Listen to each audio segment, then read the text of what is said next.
diberikan kesempatan untuk mendampingi Anda sebagai MC dalam webinar From Iberian Blackout to Indonesian Grid Resilience, Lesson in Dispatchable Renewable Energy. Webinar ini merupakan kerjasama antara BPSDM ESDM dengan pemerintah Swiss melalui proyek Renewable Energy Skill Development RESD. Bapak, Ibu, serta Sobat Energi yang kami hormati, untuk memulai acara, marilah kita dengarkan terlebih dahulu sambutan dari Kepala Pusat Pengembangan Sumber Daya Manusia Ketenagalistrikan, Energi Baru, Terbarukan, dan Konservasi Energi, yang sekaligus akan membuka secara resmi webinar kita pada siang hari ini. Kepada Bapak Edi Wibowo, waktu dan tempat dengan hormat kami persilahkan. Baik, terima kasih Mbak Dewi. Assalamualaikum warahmatullahi wabarakatuh. Selamat siang, salam sejahtera semua. Good morning to Jonathan. Dear Mr. Jonathan Booker, Power Sector Analysis Institute for Energy, Economic and Financial Analysis, Europe, Bapak Buyung Sufianto Munir, Senior Manager of Research and Technology for Transmission and Distribution System PT PLN Research and Development Center, para pejabat di lingkungan Kementerian SDM, rekan-rekan dari Renewable Energy Skill Development RESD, serta para peserta webinar yang saya hormati dan banggakan. Puji syukur kita panjatkan kehadirat Allah SWT karena atas rahmat dan karunia-Nya kita dapat berkumpul pada hari ini, Rabu 8 Juli 2026, dalam keadaan sehat walafiat untuk mengikuti webinar yang sangat relevan dan strategis dengan tema From Iberian Blackout to Indonesia Grid Resilience, Lesson in Dispatchable Renewable Energy. Bapak Ibu yang kami hormati, transisi energi menuju sistem energi rendah karbon sedang berlangsung di beberapa negara, termasuk Indonesia. Peningkatan pemanfaatan energi terbarukan merupakan langkah penting untuk mencapai target Net Zero Emission Indonesia pada tahun 2060 atau lebih cepat. Namun, seiring meningkatnya penetrasi energi terbarukan, muncul tantangan baru yang harus kita kelola bersama, yaitu bagaimana menjaga kehandalan, fleksibilitas, reliability, dan stabilitas sistem kelistrikan. Peristiwa blackout di Semenanjung Iberian pada tanggal 28 April 2025 yang mempengaruhi wilayah Spanyol dan Portugal memberikan pelajaran berharga bagi komunitas energi global. Peristiwa tersebut menunjukkan bahwa ketahanan sistem ketenagalistrikan tidak hanya ditentukan oleh kapasitas pembangkitan, tapi juga oleh kemampuan sistem dalam mengelola tegangan, frekuensi, fleksibilitas operasi, serta kesiapan regulasi dan kelembagaan untuk menghadapi perubahan landscape energi.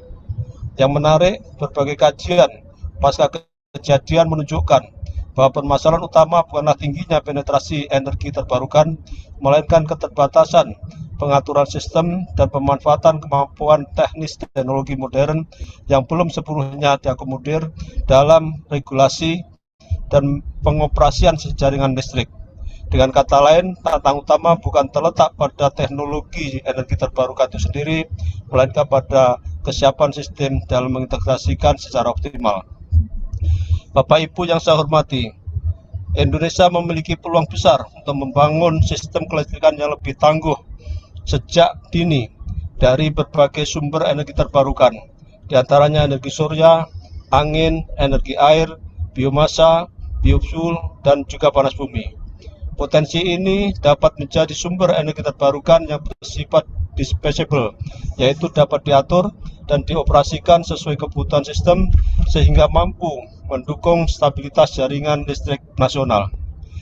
Para peserta yang berbahagia, melalui kolaborasi antara BPSDM KIPTKE, Renewable Energy Skill Development RESD, dan Institute for Energy Economic and Financial Analysis Europe, webinar ini diselenggarakan untuk memberikan pemahaman mengenai berbagai faktor teknis, operasional, dan juga regulasi yang diperlukan dalam membangun sistem kelistrikan yang andal di era transisi dari energi fosil ke energi terbarukan. Webinar ini juga bertujuan untuk memperkuat kapasitas para pemangku kepentingan dalam memahami praktek terbaik internasional yang dapat diadaptasi sesuai karakteristik sistem kelistrikan Indonesia sebagai negara kepulauan. Pada webinar ini, kita dapat mendengarkan langsung dan juga mendapatkan informasi dari pemaparan dari Bapak Jonathan Bruegel, seorang analis sektor ketenaga kelistrikan dari IEEFA FE Europe, yang akan berbagi pengalaman dan pembelajaran dari Eropa terkait modernisasi jaringan listrik, peran energi terbarukan yang dapat diandalkan, serta strategi membangun ketahanan sistem kelistrikan di tengah percepatan transisi energi.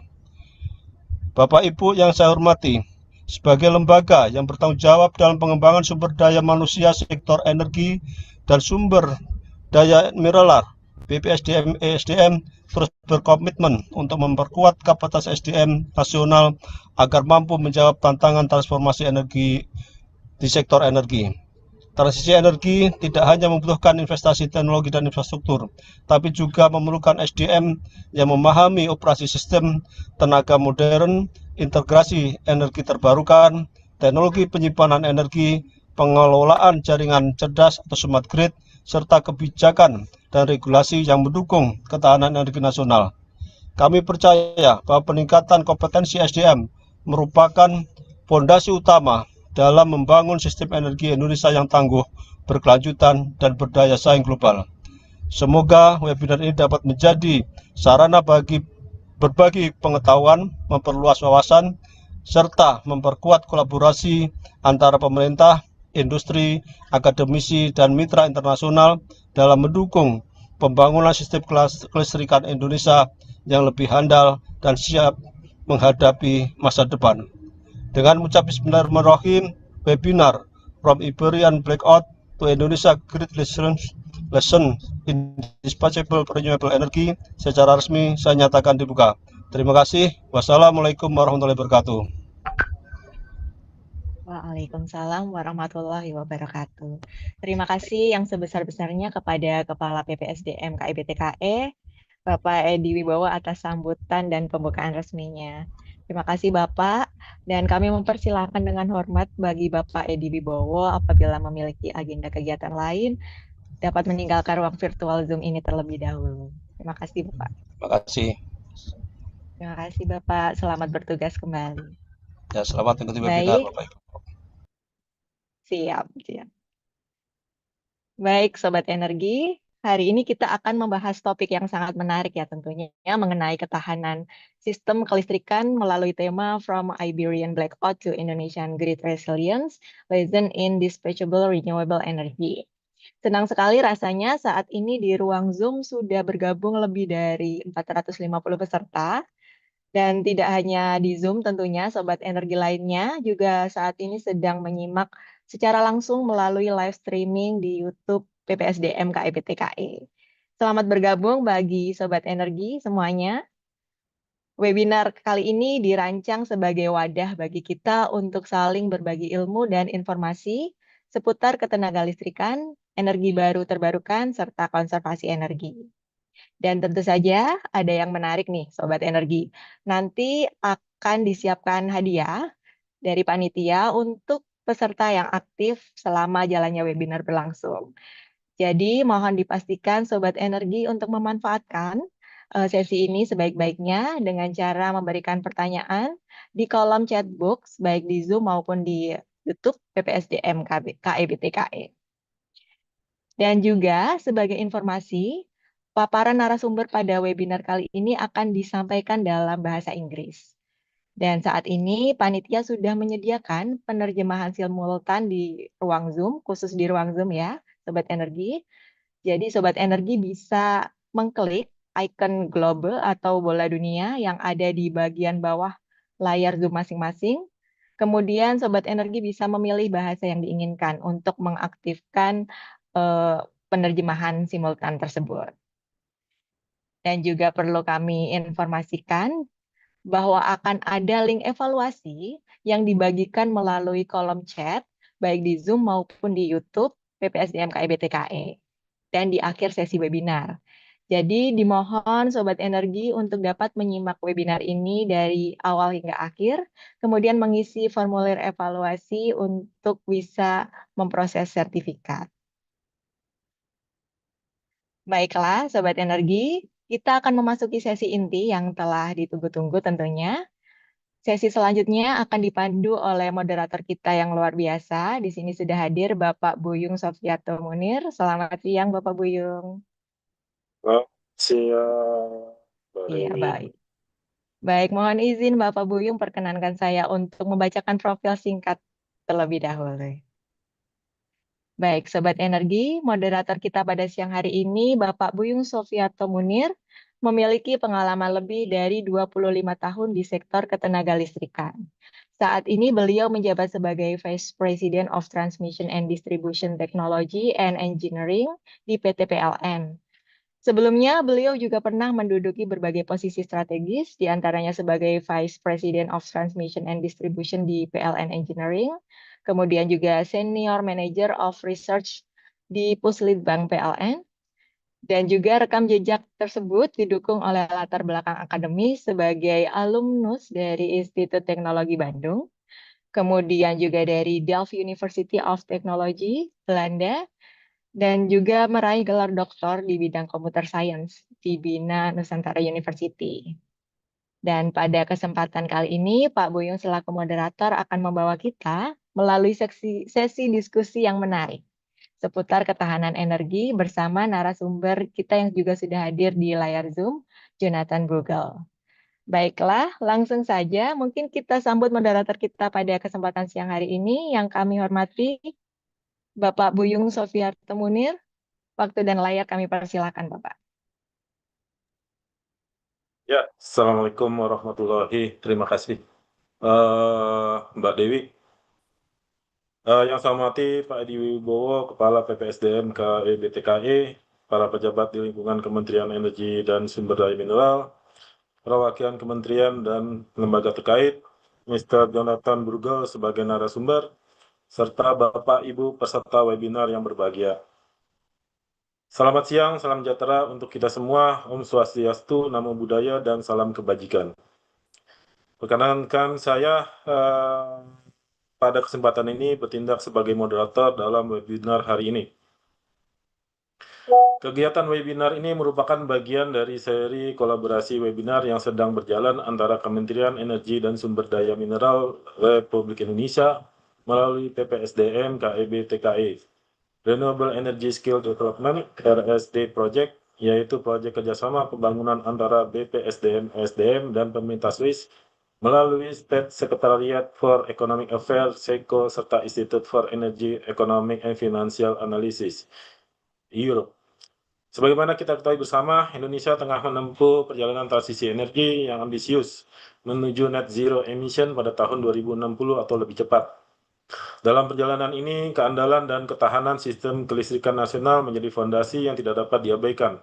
Terlebih sering meningkatnya penetrasi energi terbarukan dalam baluran energi kita.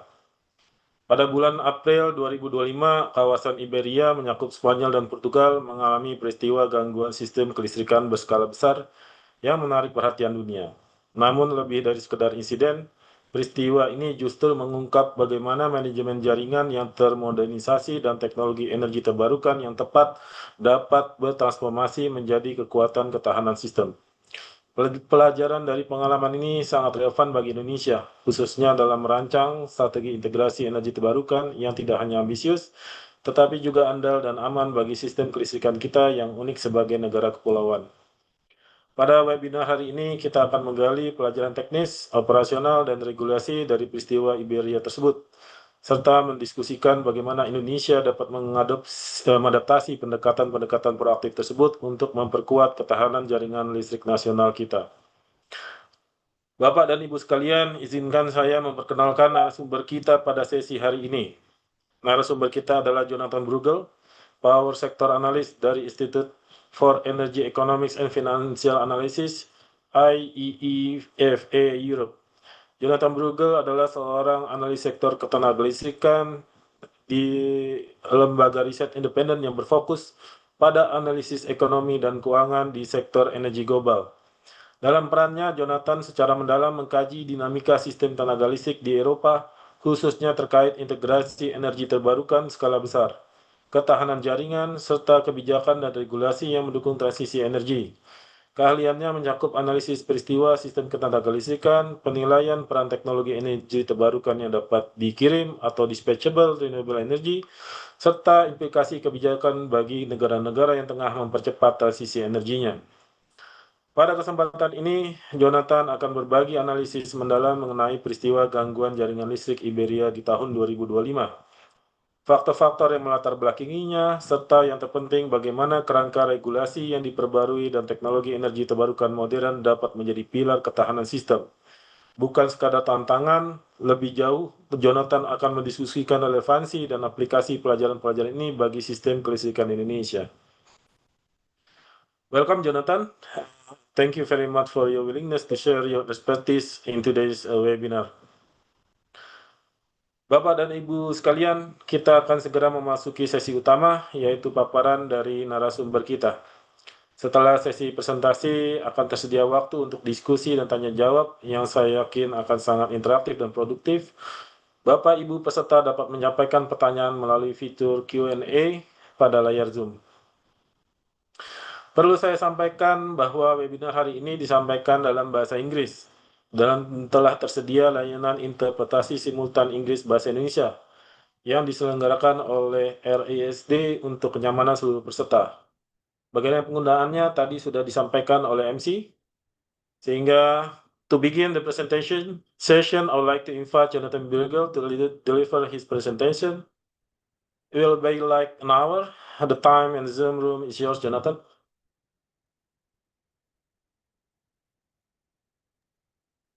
Are you ready, Jonathan? Hello, Pak Buyong, can you hear me?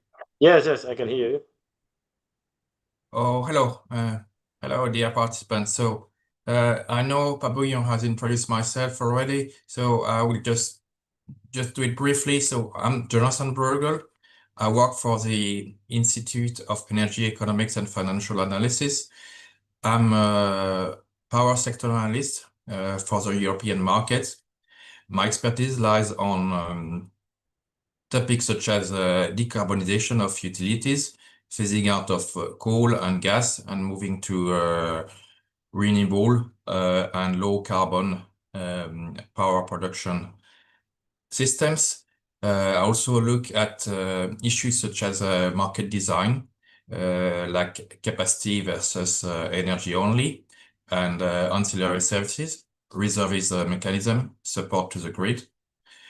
And I look very much also at the grid resilience, which is an issue we have in Europe, because we have seen a strong development of renewable in the last 20, 30 years, and the grid hasn't followed so at the same pace. So grid is becoming a very, very important issue in the European system, and that's what I will be talking about most today regarding this Iberian event of last year. So this is my general area of expertise. I just wanted to cover it. Yeah, and I've been invited to speak today to discuss the Iberian Blackout. So it's happened on the 28th of April, 2025. And it might not seem such a huge event, but to the European level, it was absolutely a major event. It was the largest blackout in several decades, and it left Spain and Portugal without power for more than 14 hours. This event has been widely investigated and actually is still under investigation after more than a year and a half. So that's just the brief introduction I wanted to give you about the topic I will be speaking. And yeah, I should add that I will speak briefly about what Indonesia can learn from this blackout, the mistake which had been made in Spain, and what can be improved better in Indonesia. Thank you. So, Moody, let me know when I can start my official PowerPoint presentation.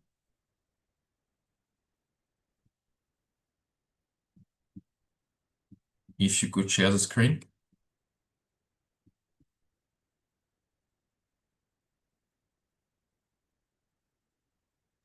Are you going to present it, or Modi will going to present your presentation, Jonathan? Yeah, so can she share the presentation on the screen?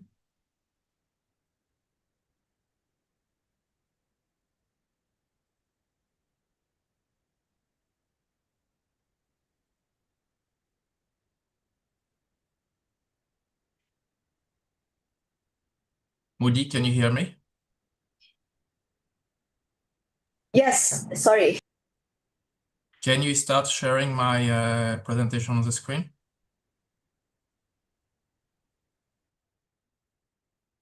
All right, well, thank you very much.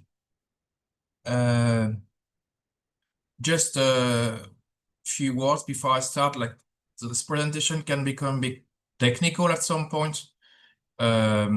So I feel think free that the stop me. presentation is still in the you have to display setting, Modi. Diubah setting displaynya karena masih tampilan display setting itu di atas, bagian atas. Display setting.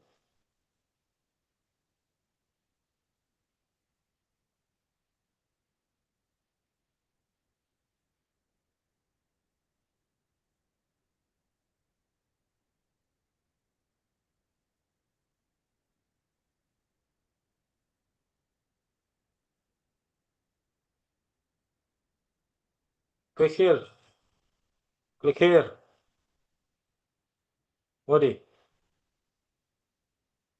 Yes, can you see? I don't know why it's not working. 1 second.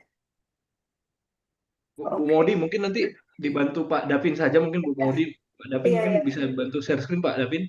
Oh, sudah Bu Modi. We Udah, can see the sudah. full screen now. Oke. Ya. All right, can the participants see the full screens now? Yeah, we can see your screen now. All right, thank you. So yeah, I can start.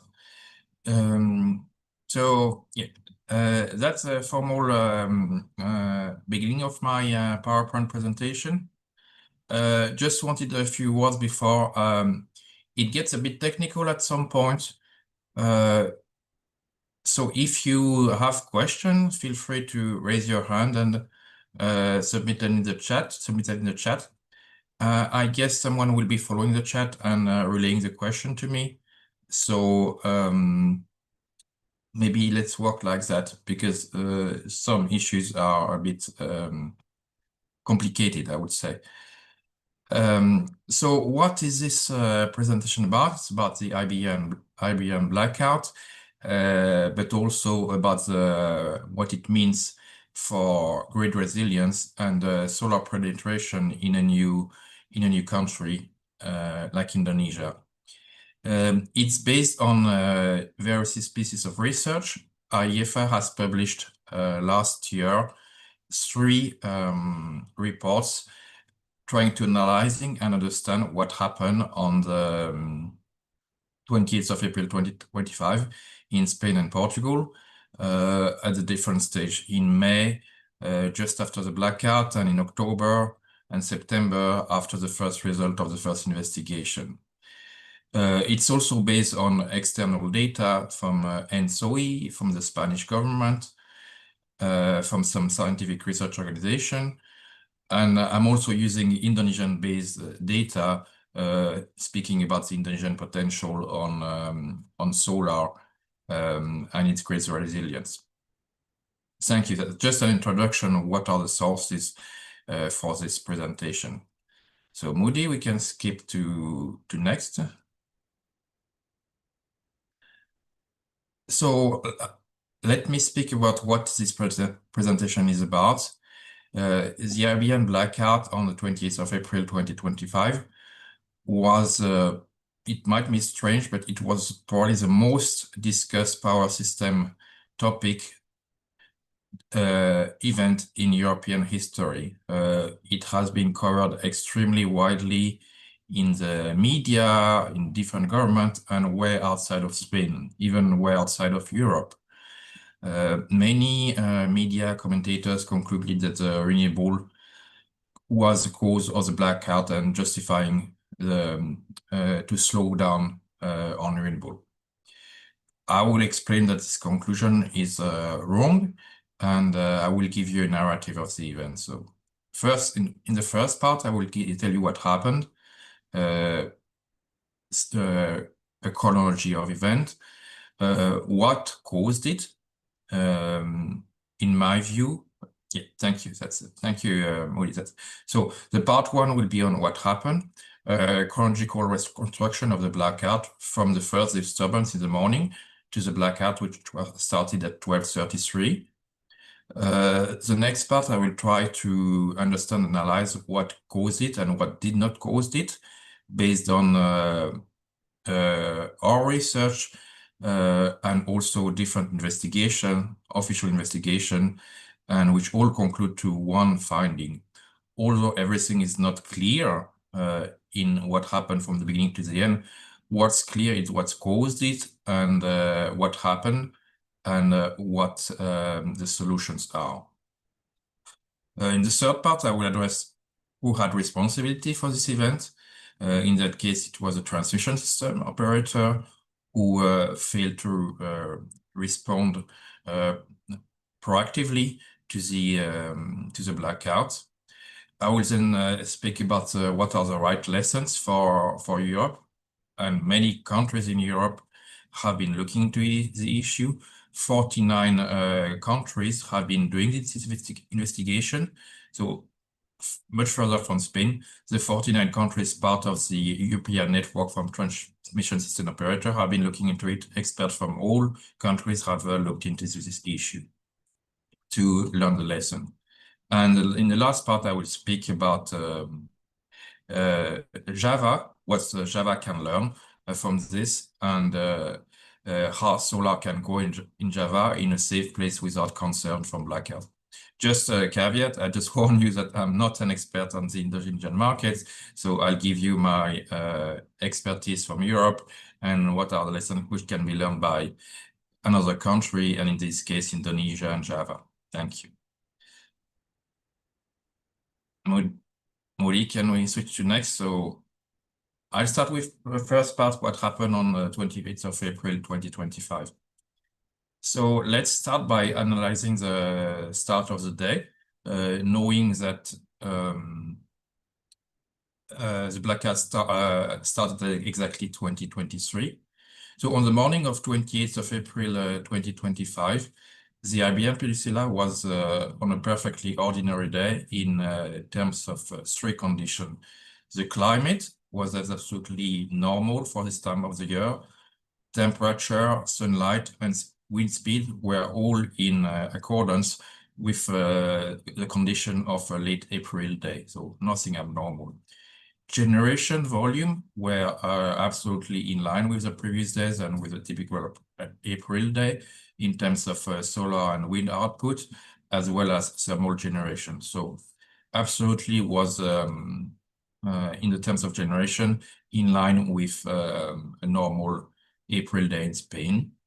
And the third part, which is demand was stable. There would not be surge in demand, any special event which would have caused a huge surge in demand.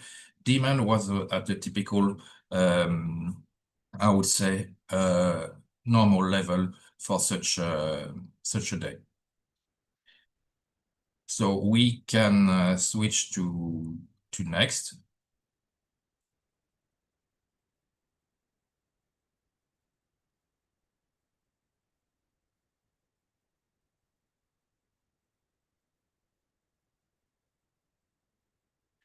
All right, let's look at the chronology, how it unfolded.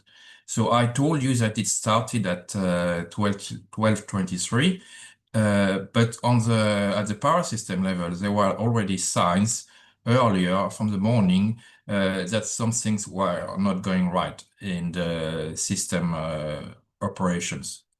At 9 in the morning, this is when it happened. The Spanish network is set up on 400 kV, kilovolt, and it started to show to increase in variability. Nothing really abnormal, but it started to vary slightly from the 400 kV level. Then after 10:30, we started to see a quite larger voltage variation beyond the 400 kV level in some substation in Spain.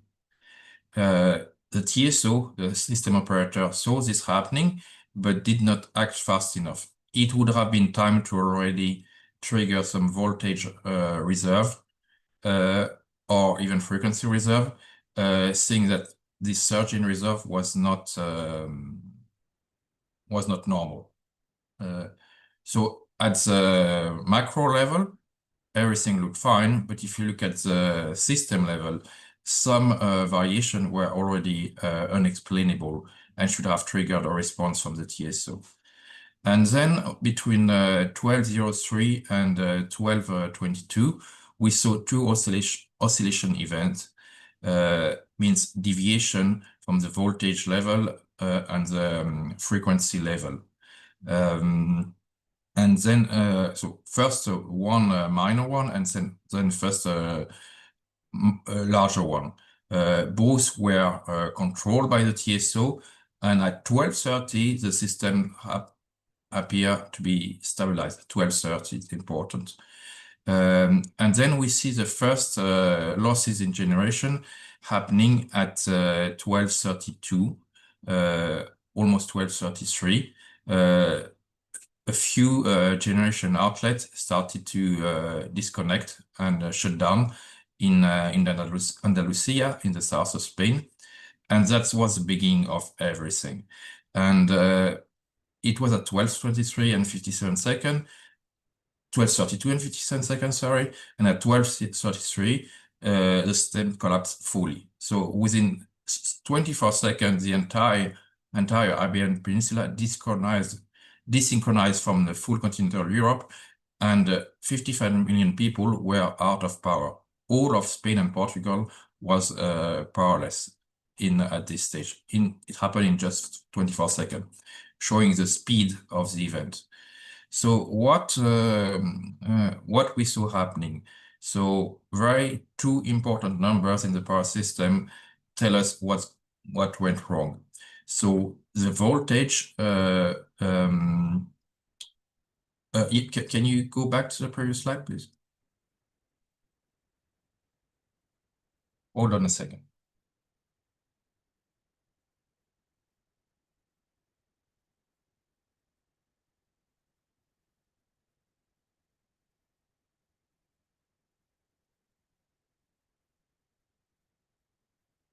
So we saw we have to look at two important parameters in the power system: the voltage and the frequency. So the voltage, which is supposed to be constant at 400 kV, surged suddenly to 435 kV. That's an increase of 8.75%. That's absolutely massive for power systems like Spain. Voltage measures the electrical pressure in the system. When it surges like this, generation and protection system automatically deviates and collapse to protect themselves. The surge in the voltage immediately trigger a cascade of events. Then if we look at the frequency, which is as important and probably maybe even more important, the frequency deviated from 50 Hertz to 47 Hertz. For information, the tolerance in variation in the European system is 0.01 Hertz. So the frequency should remain within the boundaries of 49.9 and 50.01. So a 3 Hertz deviation is 300 times the desired tolerance. Needless to say, that was absolutely massive and way beyond what the system could accept. And it happened because there was a mismatch between the demand and the generation. So in any power system at any given second, the power, the load, and the generation must be exactly equal. A few kilowatt difference can be sustained by the system, not a few megawatt and even less a few gigawatts. So that's what's happened. When the frequency deviates in that proportion, the grid cannot function anymore. All the production facility collapses, and that's what happened in Spain. All of the generation units collapsed at 1233. So that's what we saw. So voltage and frequency are the 2 points to remember which went wrong at this time. So what triggered this surge in voltage was the fact that during 1232 and 1233, 2.5 gigawatts of renewable and thermal generation disconnected from the Spanish system. And to this day, we still don't know why they disconnected. I would say it's very important to know why they disconnected, but that's not our main issue today. They disconnected, and this can happen. So the issue is not that they disconnected. The issue is that the TSO does not respond to this loss. Why it happened is still under investigation, but it's not of our interest for this topic. I will discuss it this point later. So this loss of 2.5 gigawatt triggers the voltage surge and the frequency collapse. That's what initiated all this cascade of events. The ENSOE, the European Network of Transmission Operator, shows the impact of this loss in full technical detail. The loss of voltage and frequency data are very clear, so we know very well that that's what triggered the following collapse in generation. But what this report from ENSOE does not reveal is the cause of this disconnection. It's still the main mystery in this event. We don't know why this 2.5 gigawatt disappeared from the system. But I would say, in my view, it's not the key issue, because it can happen. It can happen voluntarily or by for some external factors, but it's like generation is not the issue. I will go into that later. Important point is that since it's 2.5 gigawatt which disappeared from the system, it was not only solar or wind, but it was also conventional thermal generation. Some gas plant, some fuel plants went also offline. The problem is what the grid itself reacted in an incorrect way to the voltage disturbance. At the same time, we saw also the interconnection with France and Morocco suspended. But let me be clear, it's not France and Morocco who disconnected from Spain.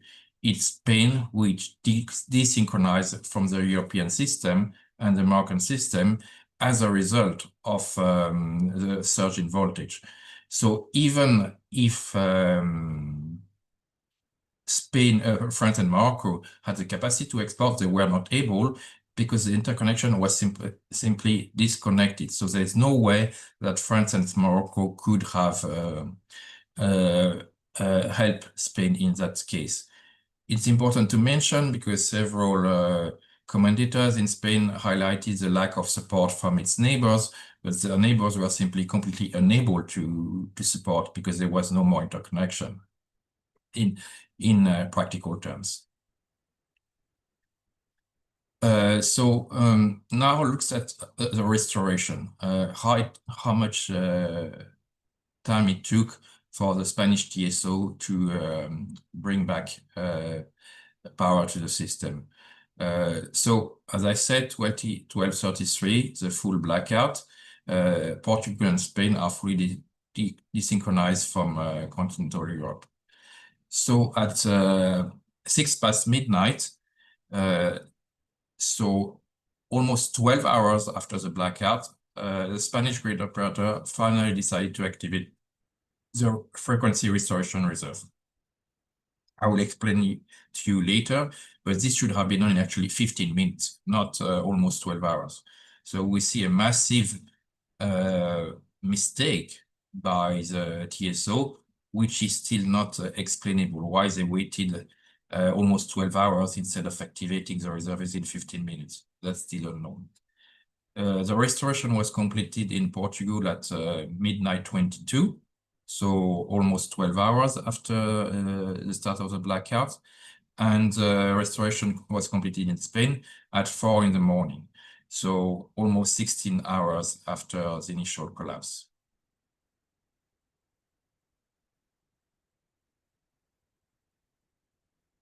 Now we are in the second part, we are looking at what caused the event and what did not cause this event, based on our research at IFA, but also 3 different investigations, and all lead to the same conclusion.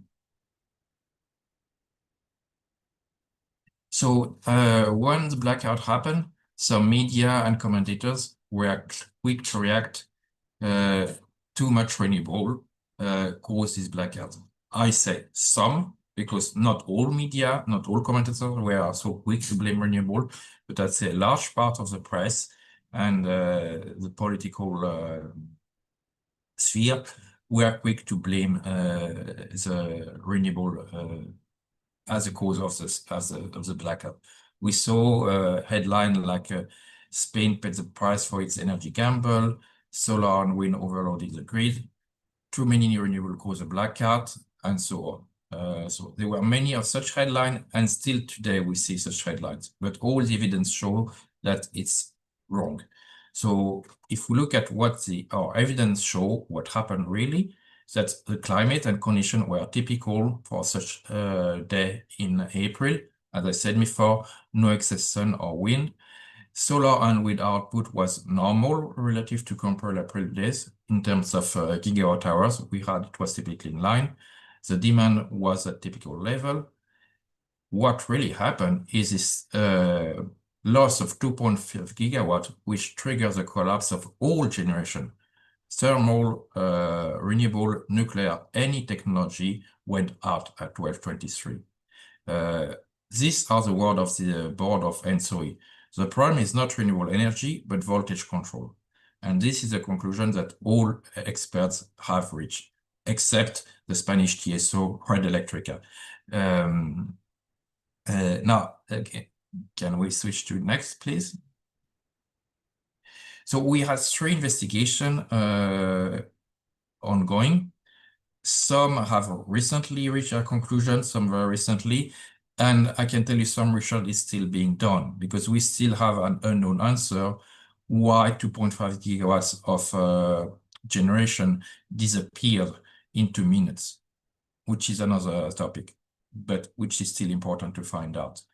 So the first investigation, the most important one, ENSOE. ENSOE is a transmission operator network association of Europe. So I think 49 transmission system operators form part of this organization, which is based in Brussels and which controls all these TSOs in Europe. So 49 European experts, a 440-page report led by TSO, which were completely independent from this incident, reached a key finding. The problem is not renewable energy, but voltage control, regardless of the type of generation.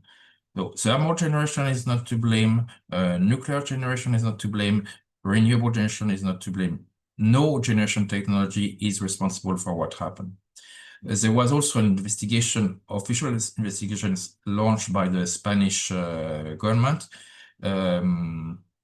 directed at the high level by the Minister of Energy and Ecological Transition, totally independent from the TSO, and the finding is the same. Voltage control and inadequate reservoir activation were the cause of the event. We had some academic research doing that. I just give one example from Science Direct, but there were also many scientific papers looking at this event. And independent research confirmed that it was again the over voltage and the falling over frequency too low frequency, which drove the cascade of event. Nothing to do with the share of renewable energy. Can we go next one? So the real cause is clear. All conclusions lead to the same finding, voltage control failure. So we saw that from, as I said before, from 9 a.m. to 12:30, during 3.5 hours, Spain grid was operating under deteriorating voltage stability. We also see voltage deviation from the normal. There were tools to correct this, but the TSO didn't activate them. There are some reactors able to absorb excessive power and suppress the surge in voltage, but they were not activated in time. Now, in the 21st century, in 2026, managing electricity system is a very complex system, and TSO has a very important role to ensure that production meets load, dispatch generation in merit order, regardless of technology type. And they must do this at any second of the day. Generation technology do not bear the responsibilities for this event. I already mentioned it. The power system is dynamic by design, and the generation mix constantly changes by the minute, by the second. The blackout was not caused by what generating electricity. It was caused by the grid operator, the TSO, who failed to manage the voltage stability during a 3-hour window, which created this instability, triggering the event at 12:32. IEFA published a first conclusion in May 2025, 1 month after the event, that the Spanish grid could not balance generation and load at this time. The deviation from 50 Hz should have triggered frequency control reserves, and 3 mechanisms which are explicitly designed and in the European power model to respond to such event were not activated. At least not quickly enough, as I said, 12 hours after. So let me reiterate one point. Generation technology has nothing to do with it. And when I say generation, I don't want to discriminate any type of generation. Renewable, non-renewable, nuclear, low carbon technology, any generation, none of the generation type was to be blamed. The climate conditions were normal. I repeat, the generation output of renewable and of other technology were in line with such day, and the demand from the consumers was at a normal level. 3 research investigation reached the conclusion. So the hypothesis that excess renewable generation causes blackout can be discarded factually and scientifically. None of the research investigation concluded otherwise. So we can very confidently discard the fact that renewable cause a blackout. Renewable or any generation technology, to be clear. So, as I said, many outlets were quick to blame the large part of solar in Spain for the problem. It's actually not the problem, it's part of the solution. Solar and wind in Europe are now the largest source of electricity generation in the European Union. It recently has overtaken thermal, fuel, oil, and gas and coal, are now producing less than wind and solar. Nuclear is less so. Wind and solar combined has the largest share in the EU. The technology has quite improved, and now wind and solar have the technical capability to provide voltage stability. Like we have now modern solar inverters that are technically capable of providing dynamic voltage support. It's quite recent, maybe last 10, 15 years, but we have now solar panel which with their own inverters, we can respond to voltage control. They can absorb or inject reactive power in real time to help stabilize the grid. This technology already exists. The problem in Spain is that solar developed like 3 decades ago, and the grid code has not evolved much since then. The grid code should require now to have solar panels to be installed with these inverters, but it does not. What happened? The regulation has not kept pace with the rapid development of solar. Solar grew so fast that the regulation was not able to cope and to set up some new requirement. For instance, having requiring that solar panels have an inverter. And this is a core lesson I want to draw from this event, is that with the regulatory framework in place, solar power can actively stabilize the grid, same as other technologies, same as thermal, same as nuclear. So the answer is better rule and smarter grid, not less solar. This is a final recommendation of ENSOE. Update the grid codes to require dynamic voltage from inverter-based generation. And this inverter-based generation goes also for solar and wind. This would transform solar from a passive participant, just generating, to an active grid stabilizer, which currently doesn't have this role. Solar is just a passive participant now. The next stage would be that solar participate, but also help stabilize the grid with these new inverters.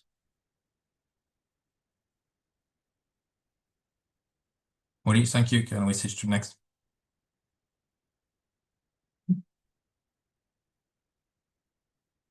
Now we will go to the third part to understand who was responsible. Before making statement about responsibility, let me explain what's the responsibility of TSO in the European framework. The transmission system operator, TSO, Red Eléctrica de España, in our case, is responsible for maintaining grid stability in real time. It dispatches generation, activates reserves, and manages frequency. This is the core legal, it's even a legal mandate. So it's really strong. It's a legal and regulatory mandate set by the energy regulator, but set also by the law. So there are 3 types of reserves that TSO is responsible for managing. There's a frequency containment reserves, which is the first line of defense. It must be activated in 30 seconds after a deviation from the 50 Hertz reference point I was referring to. It's designed to arrest the frequency collapse before it cascades. The second one is the frequency restoration reserve. It's the second line of defense. It must restore the frequency to 50 Hertz within 15 minutes. It can be automatic or manual. Red Eléctrica de España use manual activation. And then we have the third reserve, which is more substantial in size and in capacity. And it's used to restore the first 2 reserves, the FCR and the FRR.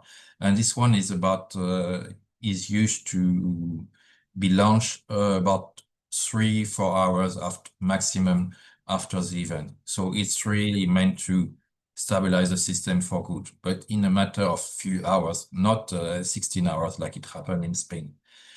So, and just let me tell you, these 3 reserves is not a specificity of Spain.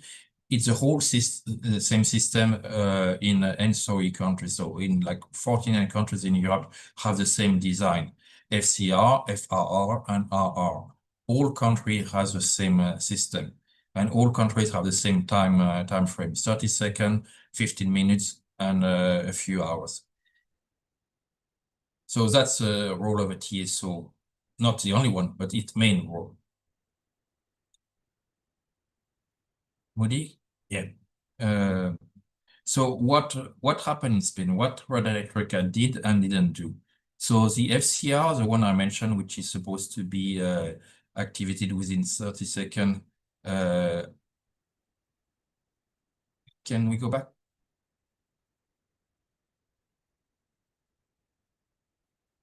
Moody, can we go back? Yeah, no, this one, yeah. Thank you. The FCR was supposed to be activated within 30 seconds. Actually, in the answer report, we do not see any activation of the FCR. It should have been activated within 30 seconds, but apparently it was not activated at all for some unknown reason. Then we have the FRR, the Frequency Restoration Reserve, which is supposed to be activated within 15 minutes. So what happened? Red Electrica did not activate manually this FR until past midnight the next day. So it took almost 12 hours instead of 15 minutes for Red Electrica to activate this reserve. It's still ununderstandable how the TSO could wait 12 hours instead of 15 minutes. So IFR reached a conclusion in October 2025, which I strongly believe. If Red Electrica had activated around 2 gigawatts of FCR and FRR in 30 seconds after 12:32 p.m., it could have probably avoided the event, the full blackout. The voltage would not have surged so much because immediately 2 gigawatts or 2.5 gigawatts, which have disappeared, would have been reinitiated in the system. And it's about the size of the reserves. The reserves is like 2 times the largest unit in the country, which is a nuclear unit. Our nuclear unit is about 1 gigawatt, so we should have approximately 2 gigawatts of reserves which were not activated.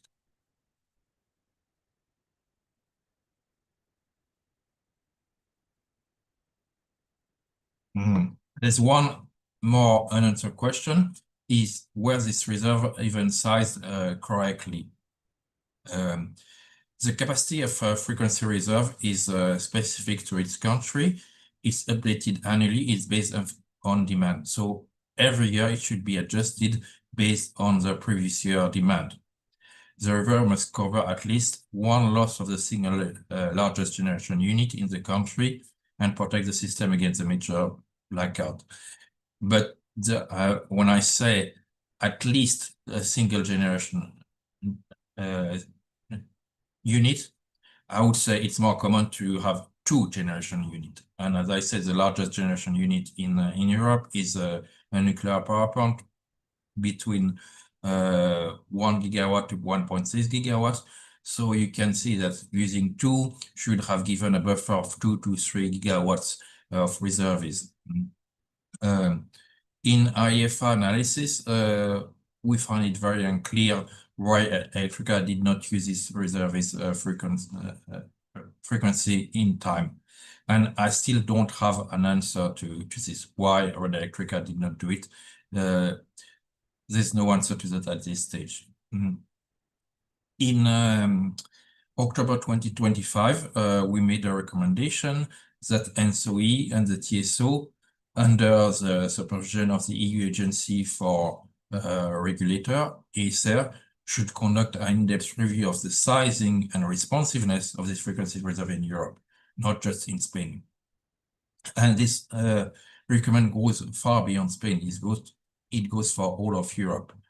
As grid becomes more complex across Europe, the adequacy of reserve framework must be verified regularly and not left untested until a blackout comes to place.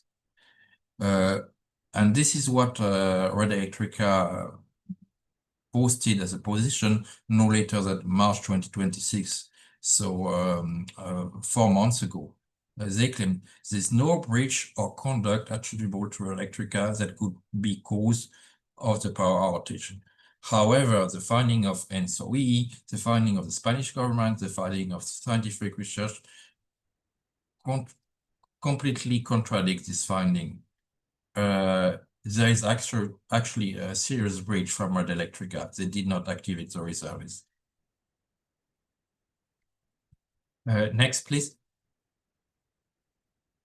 I explained this before, so I will not go too much in depth. The blackout didn't happen out of the blue, like at 12:32. There were some signs in the morning that the voltage level was not in line. It was surging from 9 to 12:30. So Red Electrica had 3 hours to operate and alleviate the system vulnerability, which it didn't do. So the collapse at 12:23 was a result of a series of unexplained deviation, but which lacked any response from the TSO since 9 in the morning. It's one key important finding from the blackout is that the voltage instability that builds slowly over the hours is more dangerous than a sudden spike. When it builds over the long period of time, like 3.5 hours, it can go unaddressed until it's too late. So when you see this voltage increasing during a long period of time, the system operator should have much more quickly responded.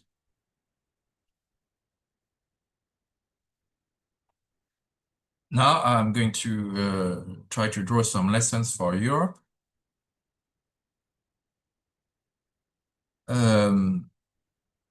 What we mentioned last year, events like the blackouts in Spain could become more frequent if European TSO fail to invest in addressing the grid weaknesses, lack of grid capacity, lack of storage, and lack of frequency reserves. Not too much renewable generation, but lack of these 3 points I've been mentioning.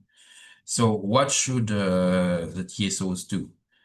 Strengthen and smarten the grid. The grid is no longer a link between a power plant and a consumer as it used to be, like probably 30 years ago, before we had a much more complex system. It is now an active complex system. It needs investment, not just maintenance. So it's the grid is really dynamic. And yeah, to be honest, operating a power system in 2026 is much more complex than it was in the 90s. Now in the 90s, it was just meeting demand and supply. Now it's meeting dynamic consumer and dynamic producers. The second point is fix the frequency reserve framework. Probably the reserve was not sized correctly, not large enough. As I said, they should be reviewed annually, and it should be under strict governance and control. So this annual update of the reserve size is crucial to the system. Then we have an obvious answer, which we have been advocating for a long time, not only us, but most energy experts, that we need to expand energy storage. I immediately think of batteries, but it's not the only solution when we speak about storage.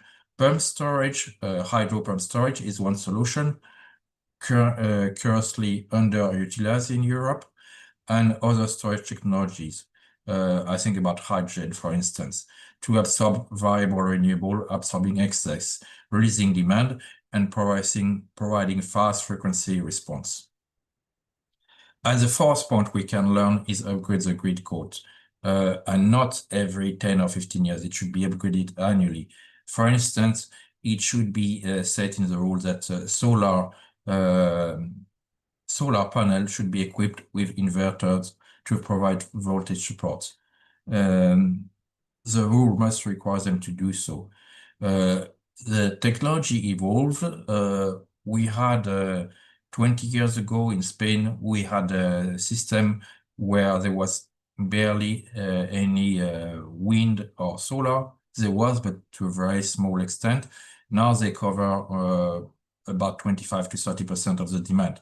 So from 0 to 25 and 30%, it's obvious that the regulation need to be adjusted for the technology we have in place. So now let's look at the financial. Obviously, all these requirements have some massive cost, but the answer is that EU has the financial ability. So the EU Commission estimated that 477 billion euros would be needed to modernize the grid system in Europe by 2040. So it might seem as a huge number. It is a huge number, but the fact that it is doable. I will take an example. Terna, which is the Italian transmission system operator, partly privately owned, partly state-owned, it was the first grid operator in Europe to issue green bonds under the European Green Bond Standard. It issued a green bond for 750 million euros in July 2025. And the transaction was 5 times oversubscribed. So there's massive demand for green bonds, which means that capital access is not a constraint. There's capital available. Most European TSO have a good rating by rating agencies. Most of them have investment grade rating, not high yield. They all have, they are all in the A rating. So access to capital is not an issue. A report issued by IFR and other research institutions in May 2024 flags that renewable targets, some of them are stuck in a bottleneck, so they are ready, they could be operational, but they cannot connect to the grid. A very large number of gigawatts are waiting, just ready. They're just waiting to be connected to the grid. And that's extremely substantial. The grid is a bottleneck, not the technology. These wind farms, these solar panels are ready to generate. They just wait to be connected to the grid. Europe has not the architecture to fix this. The European Commission has designed the European Grid Package, which is still under preparation, but which is almost operational, which is meant to support the modernization of the grid.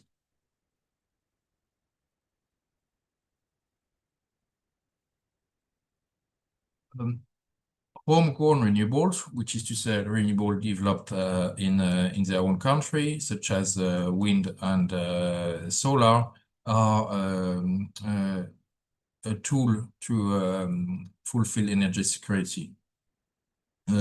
IFA concluded in September 2025 that homegrown renewable electricity is more critical than ever given geopolitical and energy cost pressure. The answer is smarter grid and better rules, not less renewable. So Europe should not draw the wrong lessons that renewable cause a blackout. It would be a very wrong conclusion. It would slow deployment of renewable and retain fossil fuel capacity much more longer than needed, and it will cause gas to be imported and pay more, and consumer will pay more for their energy. However, if Europe draws the right lesson that the grid management and the investment in the grid keep pace with technology, it will build a more resilient, affordable, and independent power system. So focusing on the grid is a key, according to IEF. And it matters extremely to reach a right conclusion, because depending on the conclusion you reach, you will have a different energy transition pathway. So concluding that energy renewable was the cause of the blackout would lead to a very wrong decision in the EU. Now, just a quick word for Indonesia. The lesson learned from Europe is not to be careful with solar. It is to invest in your grid and your rules at the same time as your solar and solar capacity will develop to make the system stronger and weaker. So it's not only to develop solar, but it's to develop the grid and rules according to that. So now I will just address a few messages for Indonesia and Java in particular.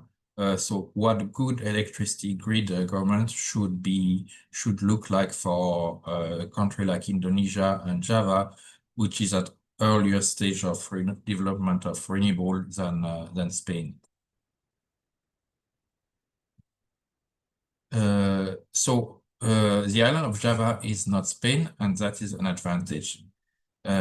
Spain's grid, when this blackout happened, was already heavily penetrated by solar before its grid code were updated to manage. In Indonesia, you are still an earlier stage, and this is a window of opportunity and should not be wasted. So if we look at several numbers today, like in Spain in 2025, solar was about 24% of annual generation. In Java and Bali, it's less than 1%. The grid code were behind the solar growth. In Indonesia, the grid code can still be updated. When you have only 1% of solar, you still have much time to adapt your grid code before solar scales to sizable level. Voltage support rules were inadequate. Voltage support rules can be set up now based on the lesson learned from Spain. Battery and electric storage system. Yes, Spain is doing it, but it's doing not much and far too late. One lesson from Indonesia is that battery and solar system could be developed at the same time as solar. For instance, now in Europe, most of renewable installation, wind and solar, almost all of them are built alongside some battery system next to it. So a combined hybrid system, especially solar. You have solar to generate the day and battery storing the energy produced by solar to cover the night time. So this combination of solar and batteries, or wind and batteries, which was not designed in Europe 20 years ago, can be designed in Indonesia right from now. That a solar system, a PV wind system should be built alongside a battery system. What would be the result? In Spain, we saw a blackout that forced the reform to be engaged. In Indonesia, the reforms cannot be taken now, so no blackout would happen. These are a few key differences as well. I would speak about Java potential. Please bear with me because I'm not an expert on Indonesia. I would just give you a few numbers. The total Indonesia potential, like technically potential, is almost 3.3 gigawatt peak. The whole country, including all land. But if you look at available land and economic feasibility, it's about 165 gigawatts. I drew these numbers from IESR. In terms of Java, the island of Java, the total technical potential, I say technical, like without considering land or economic consideration, is 194 gigawatt peak. And the one which is economically feasible, ground-mounted, not counting rooftop, is 13.4 gigawatt. And all this capacity represent less than 1% of the potential currently being used. Now, if we look at rooftop, 87% of the rooftop capacity is concentrated in Java, making Java the natural starting point for starting up solar installed capacity.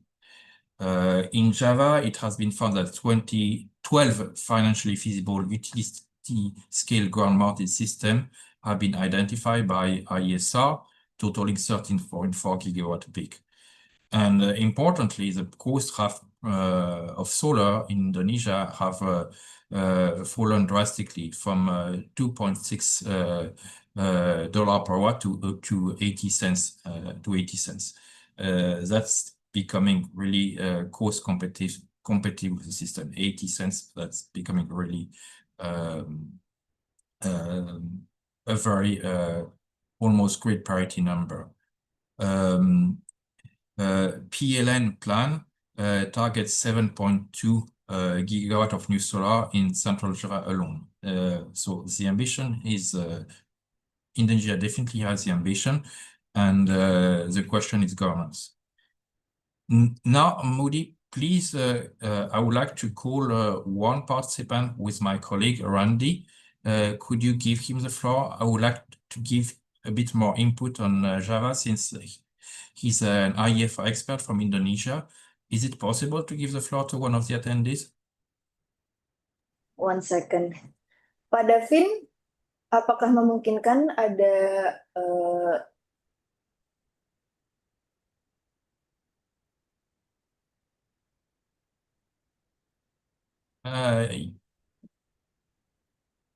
Is it possible to give the floor to one of our attendees? Yes, Davin? we can, Pak Jonathan. ya, Pak Randi Batiar ya? Randy Bachar, yeah. Ya. Randy, if you don't mind calling you, I would like you to give a bit of your knowledge on the Indonesian solar potential, if you're okay with that. Randy works for IEFA Indonesia.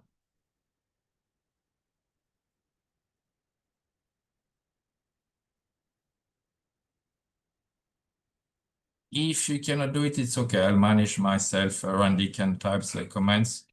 But if Randy could speak, that would be useful.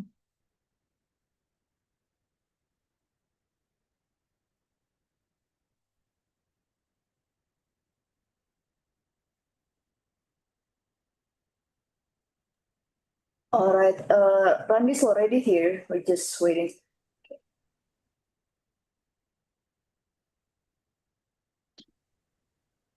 Hello.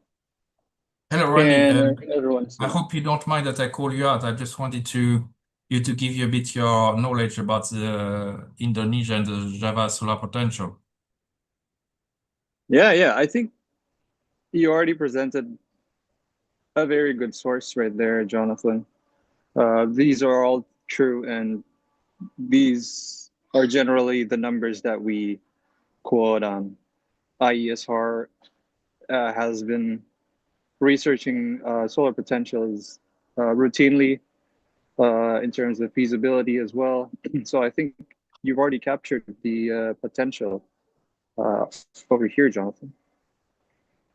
And of Okay. course, there's President Prabowo's Asta Cita program that everyone's trying to make into reality at the moment. The target is 100 gigawatt solar nationally, 80 gigawatt off-grid, and 20 gigawatt on-grid by PLN. So there's a lot of opportunity over that on that project. Of course, on the on-grid side, PLN would need to integrate with the plans, the supply and demand within their RUPTL. And yeah, that's it for me. You've captured everything, Jonathan. Thank you. Thank you. Yeah. Just wanted to show the numbers, how they look like according to Indonesian own research, and have my colleague Randy. Randy is a power expert for Indonesia, for IEFA, so he can also answer your question. Thank you, Moody, and then we can continue to the next slide. So I would understand very well that Indonesia has some concern on building more solar, because seeing that a sophisticated system like Spain had a blackout of a lot of solar, it could trigger some fear to be more cautious with developing more solar in Indonesia. That's a very understandable question, but we should not forget that solar was not the cause of the blackout. It was the TSO lack of responsiveness, which is a clear conclusion. So that's a lesson to remember from Java. So probably like we should forget that this blackout was not forget, like discard that this blackout was caused by solar or wind. It was caused by the wrong governments of the TSO. You So have that's only 5 minutes more to wrap up your presentation. okay. Well then, how much time do I have left? 5 minutes. 5 minutes. 5 minutes. Okay, 5 minutes.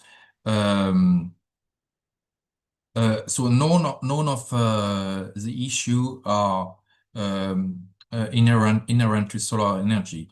It can be true for any type of generation. So the right question is, should Indonesia build less solar? It's not the right question.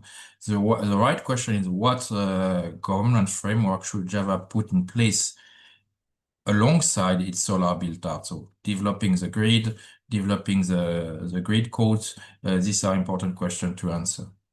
Next, please.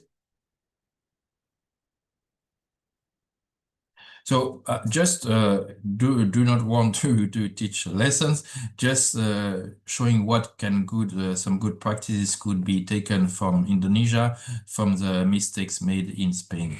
So upgrade the grid code. The grid code require new solar connection to provide active voltage support, not just generate. Like I said, solar system should be forced to be installed with modern inverters, sorry.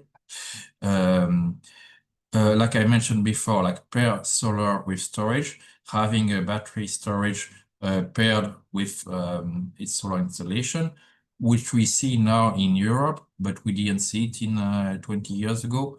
So while Indonesia is starting its solar build-out, it's time to create such rule. Have proper reservist size for the future. Frequency reserve must be sized correctly for growing solar penetration.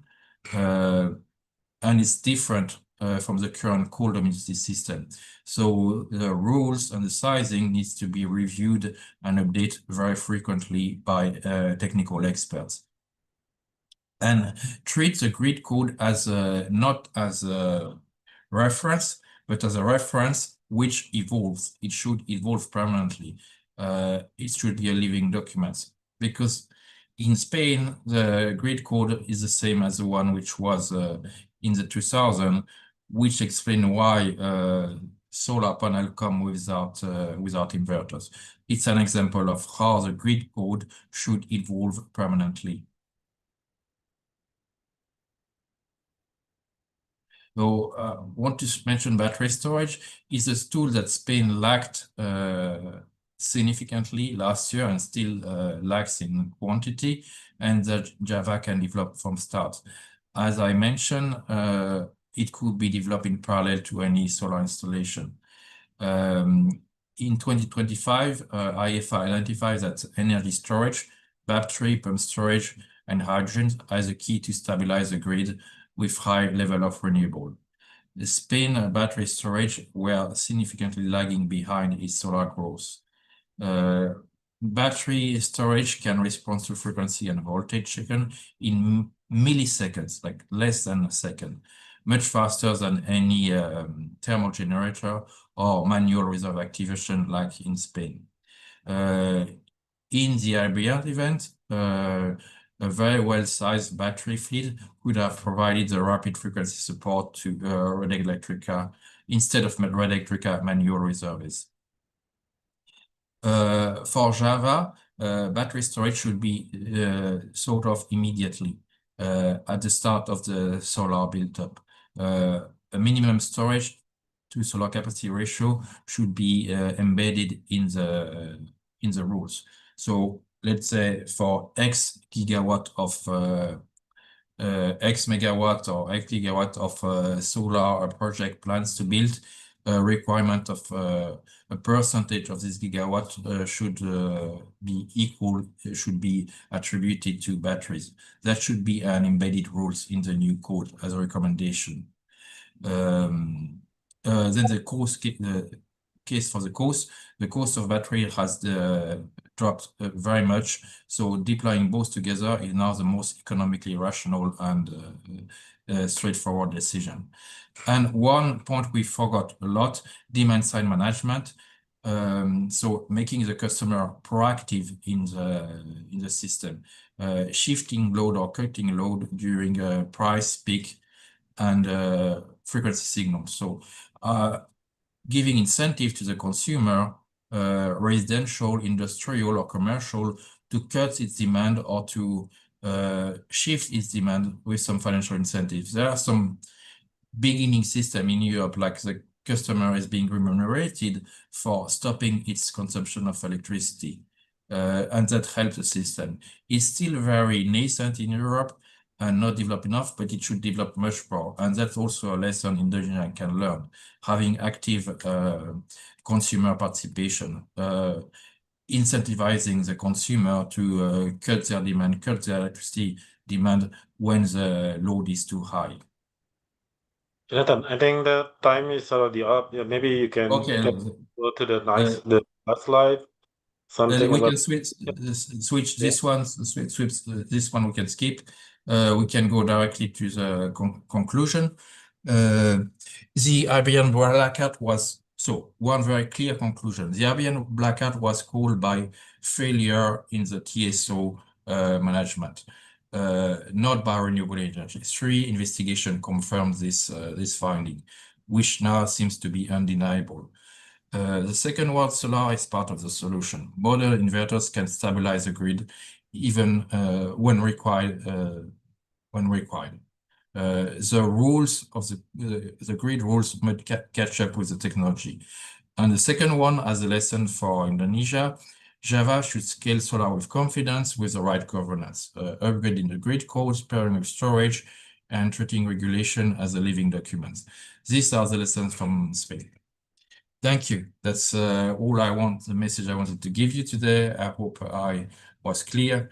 You see here the sources of my presentation, some of them from IFR Research, some from ENSOE, some from European Commission, from the Ministry of Energy in Spain. And I mentioned the sources for Indonesia, IESR, among others. Thank you. So thank you for your attendance, and open to questions now. Thank you very much, Jonathan, for your very comprehensive and insightful presentation. Maybe I will summarize first several important messages from Jonathan's presentation before we move into the discussion session.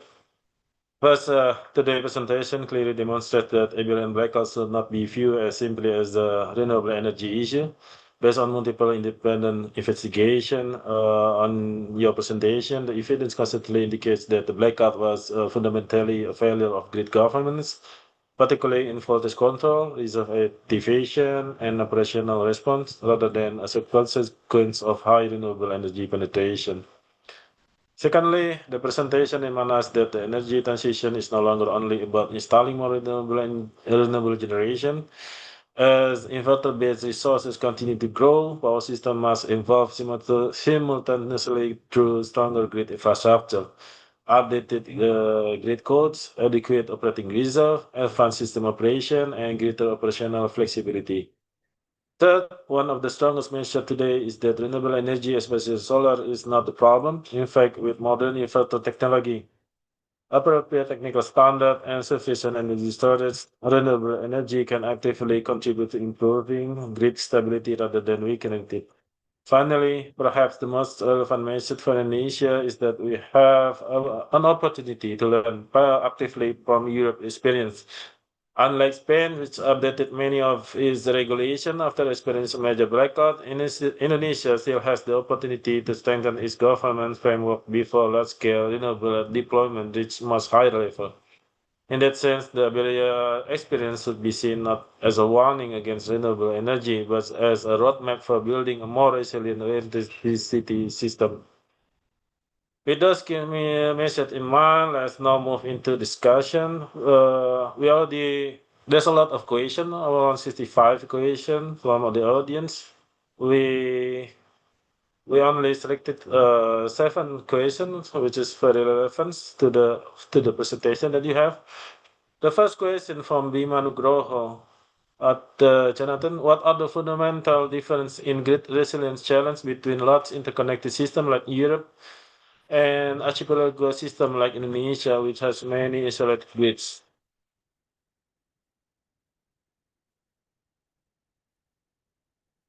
Jonathan, your speaker is mute.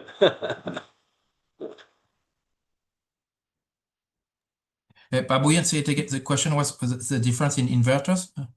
What are the fundamental difference in grid resilience challenge between large interconnected system like Europe and archipelago system like Indonesia, which has many isolated grids? Like I already explained to you that Indonesia consists a lot of island, and each island has its own isolated grids.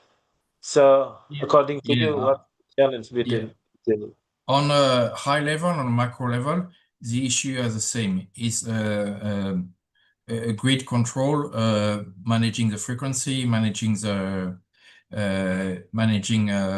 reserves. So at the high level, it's the same. But of course, when you have like a very large peninsula like Spain compared to some small grids, some small islands, the answers are not always the same. So in some small island, small grids and some isolated island, the answer is could be different.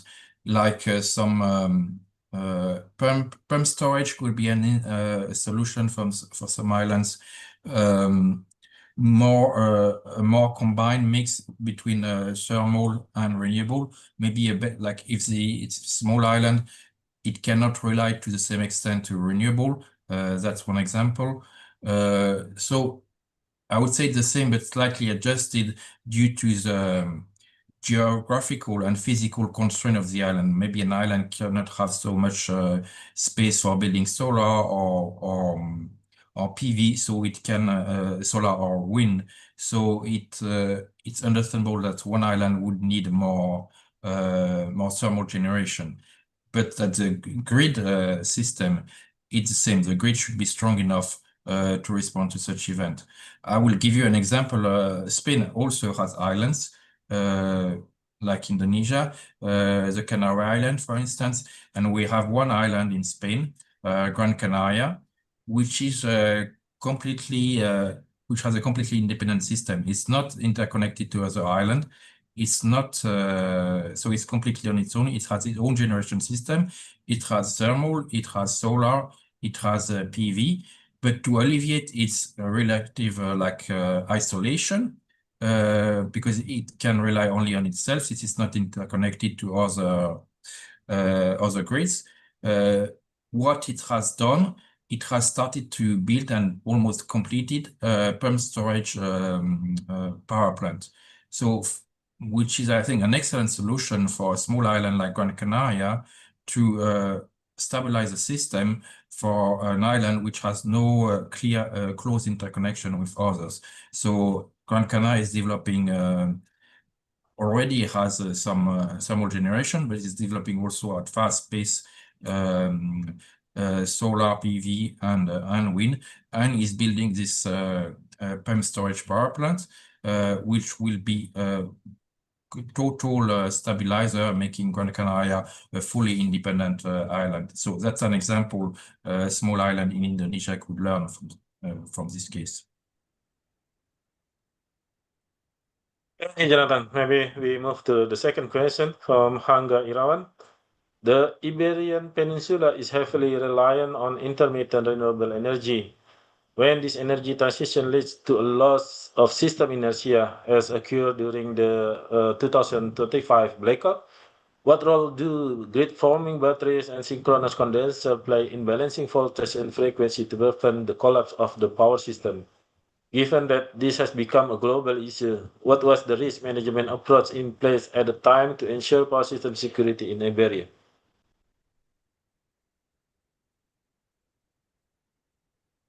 Just reading the question. I repeat the question. In Iberian Peninsula, is heavily reliant on intermittent renewable energy. When this energy transition leads to a loss of system inertia, as occurred during the 2025 blackout, what role do grid forming battery and synchronous condenser play in balancing voltage and frequency to prevent the collapse of the power grid? Given that this has become a global issue, what was the risk management approach in place at the time to ensure power system security in Iberia?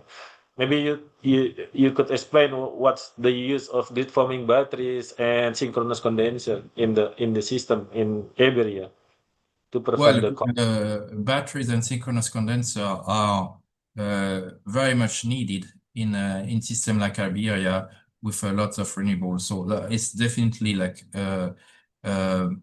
absolutely needed, and it was not developed enough in Spain when the blackout occurred. So synchronous condenser and such batteries should be developed at larger capacity. And would there have been more, as I mentioned, much more batteries, probably the blackout could have been prevented, because these batteries are responsive in a much faster way, millisecond, as I mentioned, instead of seconds or minutes. So I would say that they are very important and very needed.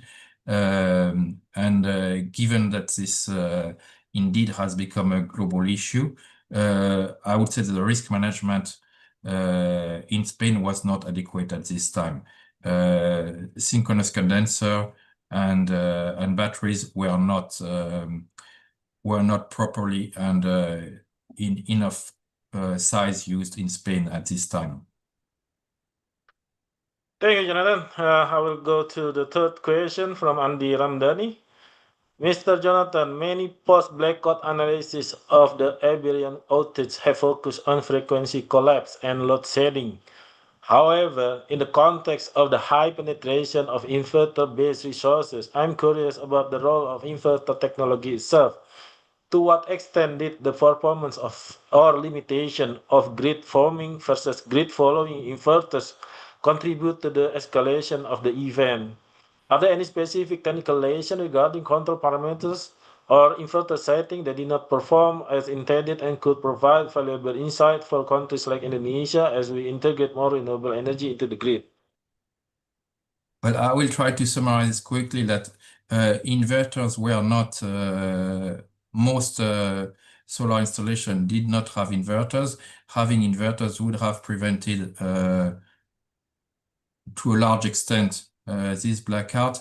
So the lesson for Indonesia would be to make inverter compulsory, associated with compulsory when installing solar panels. I don't know if he answered the question fully. It was quite long, but I think I'm addressing the message that inverters should be compulsory. Yeah, maybe the question is related to the grid forming inverters rather than grid forming inverters. Are you very familiar with that terms? Grid forming, not especially, but I see what it means, and I would say it's development of grid forming inverters would be need at a larger scale. Yeah, because we believe that a grid forming inverter can provide voltage stability control of voltage stability into the system rather than using only the regular inverter. Yeah, well, grid forming inverters are, I'm not an expert on that, but certainly they would alleviate the problem. Okay, maybe we move to the fourth question from David. Regarding the restoration from your slide number 7, the response time of 11.5 hours for frequency restoration reserve is far beyond the 50-minute standard. Was this delay caused by a failure in plant's black start system, issues with the communication link between the control center and the plants, or the severity of the cascading damage to the transmission infrastructure that hinder resynchronization. Is Well, it the I is still have because of the education?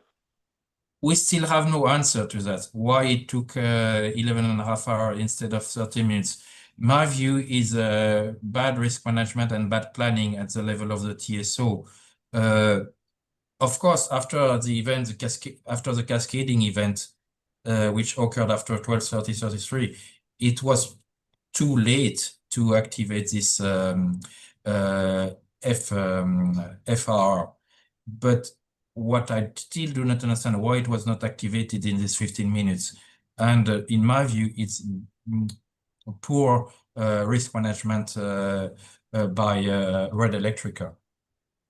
So I still don't understand why it was not activated during this time lapse. Why it was not activated during the next 11 hours, I understand, because it was already not available. So it's not about the communication failure? Certainly, yeah. Certainly at the communication failure at the level of Red Electrica, there are certainly some issues. Issue is this internal to Red Electrica, and I'm not sure to which extent the external investigation had access to insider information within Red Electrica and what happened at the communication level. I do not have information at this level, and I'm not sure that the external expertise do have. Obviously, Red Electrica will try to discard it, but in my view, there were certainly some communication issues at the head of Red Electrica to solve the event. Okay, we move to the fifth question from Malik Sahroni. The question is, once a grid reached the point where everything trips, what are the standard operational procedure for a black start? Restarting the grid from scratch. What grid stabilization technology, for example, like massive battery storage, synchronous condenser, could prevent such a rapid drop in frequency in the future? Well, in the Spanish case and European case, when everything trips out, so like when the first reservoirs have failed, what happens is like what happened in Spain. You use the FRR, the frequency restoration reserve. So you call some units which are supposed to be activated several hours, a couple of hours later. So it should be, as I said, 3-4 hours. In Spain, for some reason which I don't know, it took 16 hours. So this is a standard operation procedure. When you move, when FCR fail, FR fail, you move to RR, restoration reserve, which is the most serious case. But it should be, as I said, a few hours, not 16 hours. Why it took 16 hours, I do not know. These restoration reserves are plants which are contracted by the TSO to be available when such serious event happen. Usually it's like base load, like hydropower plants or gas plant, which are able to ramp up quickly. Why they were not activated in Spain before 4 in the morning the next day, I do not have an answer. Okay, thank you, Jonathan. We go to the sixth question from Andi Ramdhani. Is it related to the previous question about the use of energy storage like batteries, synchronous condenser, STARCON, but it's more focusing on the microgrid, which is very, the eastern part of Indonesia. We have very small islands, and then we do electrify them with the diesel generator. So what's the pathways for for you for PLN to move forward from those diesel generator to the one that using all the green energy provide, and with its condition of the stability system like the one you mentioned in the presentations. What are the pathways to do that? Well, for like microgrids, which heavily rely on diesel generator, which is often the case, like a very small insulated system do rely on expensive thermal energy. The solution is not to switch immediately to putting a lot of solar panel and wind turbine immediately. It's to gradually balance the system, so to build at a reasonable pace some what the condition allow to build, whether it's solar, whether it's geothermal, whether it's wind turbine, gradually build a cleaner system to replace the diesel generator. And once you have reached like a sizable level of renewable energy in this microgrid, you keep the diesel generator for some time, but at some point you should replace it with some more climate-friendly options, such as in the first place, like gas, CCGT, which is not ideal, but which can be a transition solution to complement renewable, and at a later stage to consider the switch from gas to a better low carbon technology. So I think of battery system, also demand response, and reaching a point where more or less 10% of the demand can be covered by thermal, better by gas, and 80–90% of the demand can be covered by renewable, but having some measures to alleviate the fall in renewables, such as batteries, demand response, and good grid governance with the reservoir system I mentioned. Of course, what I described doesn't happen overnight, but in maybe 10 years, it can be achieved. And a microgrid island could move to be 100% fuel-based to like 50–40% to reduce to, the goal is to reach 10%. I do not believe it's possible to have a microgrid island with less than 5–10% of thermal, of gas, but this number can be achieved over a period of time. Thank you, Jonathan. I think we have to reach the last question from the participant, because we have there's a lot of questions actually, almost more than 60 questions from the participant, but we only cover the only 10% from that. So thank you, Jonathan, again, and thank you to all participants for the excellent discussion. Looking across today's presentation and question raised by our audience, I believe several common messages have emerged. First, the Iberian Blackout should not be interpreted as evidence that renewable energy threatens power system reliability. Rather, it demonstrates the critical importance of effective system operation, timely operation response, and strong grid governance. Second, as renewable penetration continues to increase, power system resilience will increasingly depend on the combination of appropriate technology, including battery storage, advanced inverter capability, transmission reinforcement, and flexibility operating reserves, supported by modern grid code and sound operational practice. Third, from Indonesia, the most valuable lesson is that we have the opportunity to prepare before reaching very high renewable penetration by updating technical standards, investing in grid infrastructure, strengthening operational capability, and developing the right regulatory framework. Indonesia can accelerate its energy transition while maintaining a reliable and resilient electricity system. In other words, today's discussion reminds us that the future challenge is not whether we should deploy more renewable energy, but how we build a power system capable of integrating it safely, reliably, and effectively. I believe that is the most important takeaway from today's webinar. Once again, thank you very much, Jonathan Burgo, for your sharing knowledge to Indonesia. Also, our gratitude goes to IPSDM KBTKE, the RSD project, and IEEFA Europe for this outstanding collaboration, and thank you to all participants for your engagement and enthusiasm. And now, return to the floor to the Master of Ceremony, Ms. Dewi Mutika. And apologize for everything for the audience, to everything, if there is something wrong that I said. Thank you. Wassalamualaikum warahmatullahi wabarakatuh. Waalaikumsalam warahmatullahi wabarakatuh. Baik, terima kasih kami ucapkan kepada narasumber inspiratif kita, Jonathan Bruegel, dan juga terima kasih kepada Bapak Buyung Sofiarto selaku moderator yang telah memandu jalannya sesi diskusi pada siang hari ini hingga sore hari ini dengan sangat baik.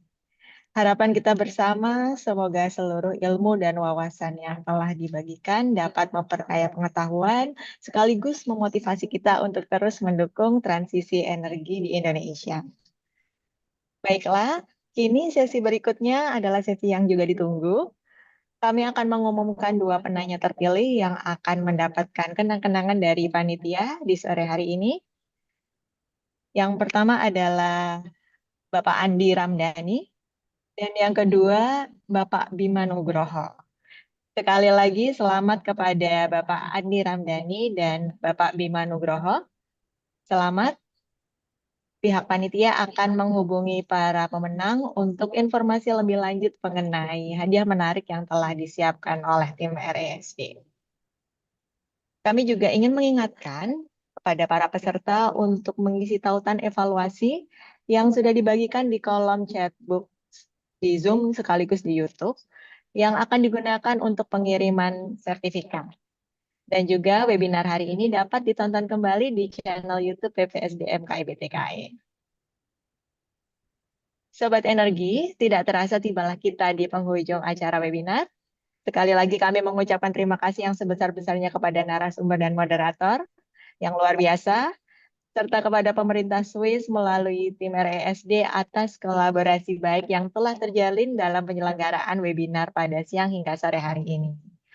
Dan bagi Sobat Energi yang ingin tahu lebih banyak mengenai pelatihan dan sertifikasi terkait sektor ketenagalistrikan, energi baru terbarukan, dan konservasi energi, silakan untuk mengunjungi website kami di ppsdm.esdm.go.id. Dan juga jangan lupa untuk follow sosial media PPSDM KIBTKE. Kami ada di Instagram, YouTube, LinkedIn, dan juga Facebook. Sebagai penutup, terima kasih kepada seluruh Sobat Energi yang telah hadir dengan penuh antusias, baik di ruang Zoom maupun melalui live streaming YouTube. Saya mewakili seluruh panitia yang bertugas memohon maaf apabila terdapat kekurangan selama acara berlangsung. Nantikan terus webinar-webinar menarik berikutnya dari PPSDM KIBTKE.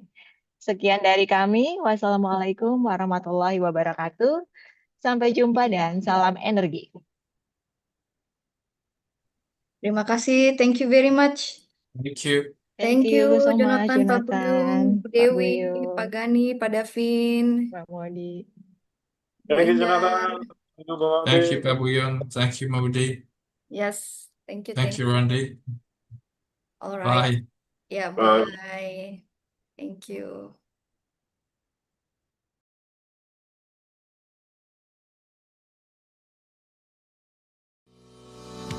Selamat datang di Pusat Pengembangan Sumber Daya Manusia Ketenagalistrikan, Energi Baru Terbarukan dan Konservasi Energi atau PPSDM KIBTKE. Kami adalah mitra Anda dalam menciptakan sumber daya manusia unggul di bidang ketenagalistrikan, energi baru terbarukan dan konservasi energi. PPSDM KIBTKE memiliki tugas yang strategis dalam meningkatkan kompetensi sumber daya manusia di bidang KIBTKE. Pelayanan utama kami meliputi pelatihan dan sertifikasi kompetensi. Kami didukung oleh struktur organisasi yang profesional dan berintegritas, mulai dari top manajemen hingga pelaksana teknis. Tim kami berkomitmen untuk memberikan layanan terbaik demi mewujudkan energi berkelanjutan. Kami menawarkan pelatihan dan sertifikasi yang sesuai dengan perkembangan industri di sektor KEBTKE. Didukung oleh tenaga pengajar yang ahli di bidangnya, serta fasilitas yang lengkap dan modern. Semua dirancang untuk menciptakan pengalaman belajar terbaik. Berbagai capaian kinerja telah kami raih, termasuk penyelenggaraan pelatihan dan sertifikasi bagi puluhan ribu tenaga teknik industri, ASN, dan masyarakat. PPSDM KEBTKE menyediakan beragam layanan meliputi pelatihan di bidang ketenagalistrikan, energi baru terbarukan, dan konservasi energi, sertifikasi berbasis kompetensi, serta jasa penunjang seperti audit energi pada industri dan bangunan gedung, penyediaan tenaga ahli, dan jasa lainnya.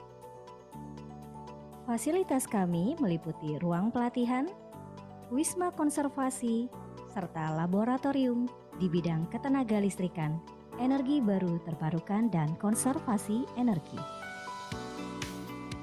Kami menjalin kerjasama dengan berbagai mitra strategis, baik nasional maupun internasional, untuk memperluas akses dan peluang pengembangan SDM di sektor KEBTKE. Bersama BPSDM KEBTKE, mari kita wujudkan sumber daya manusia yang berintegritas, unggul, kompeten, dan siap bersaing di bidang ketenagalistrikan, energi baru terbarukan, dan konservasi energi. Mari ciptakan sumber daya manusia unggul untuk masa depan energi berkelanjutan.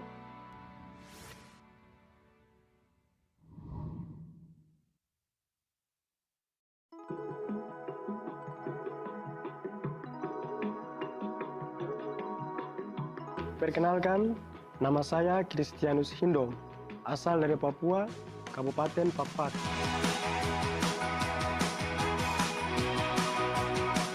Saya datang ke sini untuk mengikuti pelatihan PLTS di PPSDM KEBTKE. Perkenalkan, nama saya Muhammad Arif Bau, berasal dari Provinsi Papua Barat, Kabupaten Pakpak, Distrik Karas, khususnya di Kampung Tuberwasa. Saya di sini mengikuti pelatihan PLTS di PPSDM KEBTKE. Dulu saya berpikir materi PLTS itu sangat rumit. Tetapi setelah mengikuti proses belajar di PPSDM KEBTKE, semuanya terasa mudah dan pembimbingnya ramah dan mampu membimbing kita sehingga dapat merawat PLTS dengan mandiri. Terima kasih PPSDM KEBTKE, ilmu didapat, Papua terang, energi baru, jaya jaya jaya.